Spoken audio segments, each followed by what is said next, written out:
మనలను హింసించటంలో భారతదేశం నంబర్ 1. పాకిస్తాన్ కాదు, ఆఫ్ఘనిస్తాన్ కాదు, సోమాలియా కాదు, ఎవరు కాదు, భారతదేశమే. చచ్చిపోయిన వాళ్ళను కూడా గుంత తవ్వి బయటకు తీస్తున్నారు ఛత్తీస్గఢ్లో. ఎందుకు చేస్తున్నారో తెలుసా? ఇదంతా భయం. ఏంటా భయం? వీళ్ళందరినీ మనుషులు చేస్తున్నారు, వీళ్ళందరూ సమానం అంటున్నారు. మనుష్యత్వం, మతం మనుష్యత్వం ఎదుట నిలబడలేదు. భయం దానికి. మతానికి నిజమైన మనిషిని చూస్తే భయం.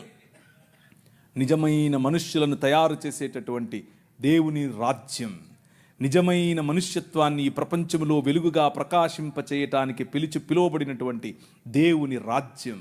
ఆ రాజ్యం నిలబడాలి, ఆ రాజ్యం పోరాడాలి, ఆ రాజ్యం భయంకరమైనటువంటి ఈ ఒడుదుడుకులలో కూడా నిలబడాలి.